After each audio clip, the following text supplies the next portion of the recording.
YouTube channel legal capital. ఈరోజు మనం ఒక మోస్ట్ ఇంపార్టెంట్ లీగల్ టాపిక్ గురించి మాట్లాడుకోవాలి, దట్ ఈస్ డివోర్స్. ఇప్పుడు మ్యారేజ్ అనేది సేక్రిమెంటల్ ఇన్స్టిట్యూషన్, స్పెషలీ హిందూస్లో. సో ఇది ఎట్లా డిజాల్వ్ చేసుకోవచ్చు, ఒక లీగలీ ఎట్లా మనము ఒక మ్యారేజ్ ఇన్స్టిట్యూషన్స్ నుంచి we can get out of it అనేది ఈరోజు we will talk about it. ఇప్పుడు డివోర్స్ అనేది హిందూ మ్యారేజ్ యాక్ట్ 1955 కింద వస్తుంది. So divorce is govern by this act. చాలా గ్రౌండ్స్ ఉన్నాయి డివోర్స్కి, లైక్ హస్బెండ్ అండ్ వైఫ్ ఇద్దరికి గ్రౌండ్స్ ఉన్నాయి, ఓన్లీ వైఫ్కి గ్రౌండ్స్ ఉన్నాయి డివోర్స్ ఫైల్ చేయడానికి. ఒకవేళ ఇద్దరు హస్బెండ్ అండ్ వైఫ్ కలిసి డివోర్స్ ఫైల్ చేయాలంటే we have section 13B which is mutual consent. ఇప్పుడు మనం డిఫరెంట్ గ్రౌండ్స్ హస్బెండ్ అండ్ వైఫ్కి ఏమున్నాయని మాట్లాడుకుంటే the first ground would be adultery. Adultery ఏంటంటే ఇప్పుడు మీ హస్బెండ్ కానీ వైఫ్ కానీ ఏదైనా సెక్షువల్ రిలేషన్షిప్ మీతో కాకుండా బయట వేరే రిలేషన్ పెట్టుకున్నారు అంటే which that person either is married or unmarried, ఆ కేసులో అడల్టరీ కింద you can file divorce petition against them.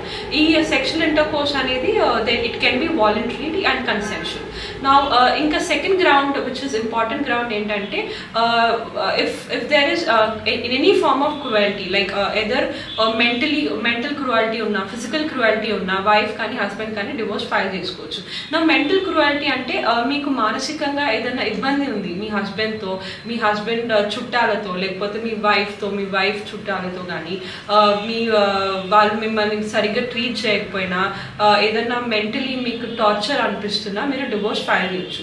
ఇప్పుడు ఫిజికలీ ఎట్లా అంటే ఇప్పుడు మీ హస్బెండ్ కానీ వైఫ్ కానీ మిమ్మల్ని కొడుతున్నారు, తిడుతున్నారు, కాన్స్టెంట్ అబ్యూస్ ఉంది, ఫిజికల్ అబ్యూస్ ఉంది, మీరు ఏదైనా ఇంజరీకి గురవుతున్నారు, ఇది కంటిన్యూస్గా నడుస్తుంది, మీరు ఉండలేకపోతున్నారు మ్యారేజ్లో అంటే మీరు క్రువాలిటీ కింద డివోర్స్ ఫైల్ చేసుకోవచ్చు.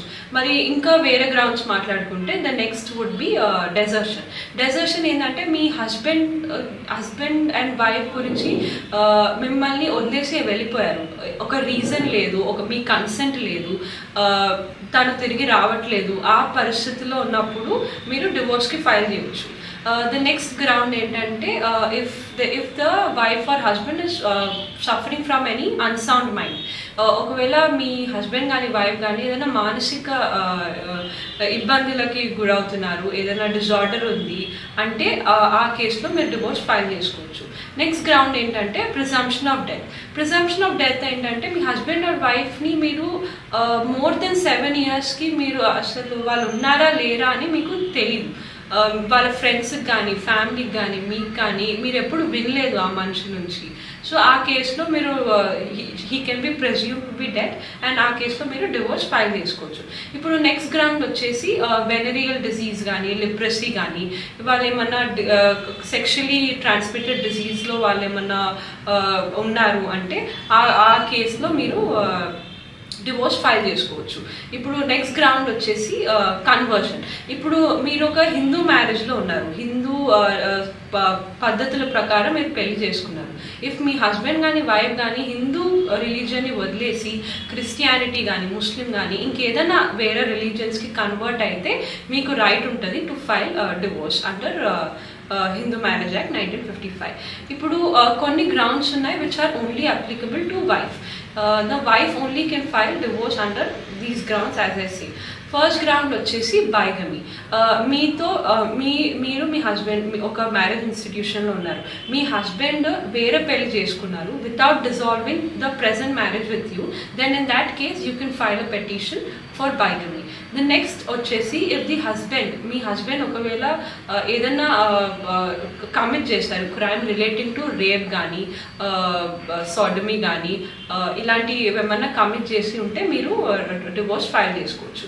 నెక్స్ట్ గ్రౌండ్ ఏంటంటే మీరు మెయింటెనెన్స్ పెటిషన్ వేశారు ఒక కోర్టులో, వేసినాక మీకు అనుకూలంగా డిగ్రీ వచ్చింది, పాస్ అయింది అండర్ సెక్షన్ 125 CRPC కానీ లేదా సెక్షన్ 18 కానీ, ఈ 2 సెక్షన్లో మీకు అనుకూలంగా కేసు మీరు విన్ అయ్యారు.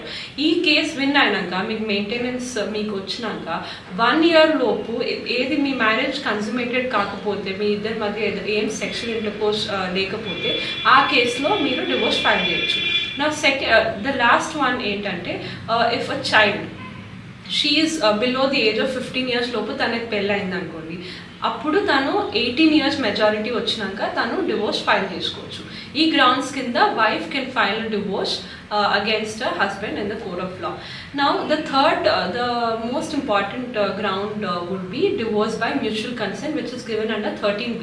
Now ఇందులో మ్యూచువల్ కన్సెంట్ ఏంటంటే మీరు మీ హస్బెండ్ ఇద్దరు మ్యూచువల్లీ డివోర్స్కి ఫైల్ చేస్తున్నారు, మీరు కూడా ఓకే ఉన్నారు డివోర్స్కి, తను కూడా ఓకే ఉన్నారు, not being any grounds which I stated above. నేను ముందు చెప్పిన గ్రౌండ్స్ ఏవి లేకుండా మీరు మీ హస్బెండ్ అండ్ వైఫ్తో ఇంకా ఉండలేకపోతున్నారు, మీరు ఆ మ్యారేజ్ని you can see that future together, ఆ కేసులో మీరు డివోర్స్ ఫైల్ చేసుకోవచ్చు. ఇది ఫైల్ చేయాలంటే ఇంపార్టెంట్ రిక్వెజిట్ ఏంటంటే మీరు 1 year వరకు కలిసి ఉండకూడదు. It doesn't mean you guys should be in different houses, అలా ఏం లివింగ్ సపరేట్లీ దాని మీనింగ్ రాదు. ఒకటే ఇంట్లో ఉన్నా కానీ there is no sexual intercourse, there is no marriage institution which is happening, ఆ కేసులో మీరు మ్యూచువల్ కన్సెంట్ ద్వారా డివోర్స్ తీసుకోవచ్చు. ఇలాంటి లీగల్ ప్రొసీజర్స్ చాలా ఉంటాయి ఫర్ డివోర్స్ ఫైలింగ్ అనమాట. So if you guys are if you are interested in knowing more about the divorce, you can contact our legal firm, the Legal Capital, or contact the numbers which are given in the description below. Thank you so much.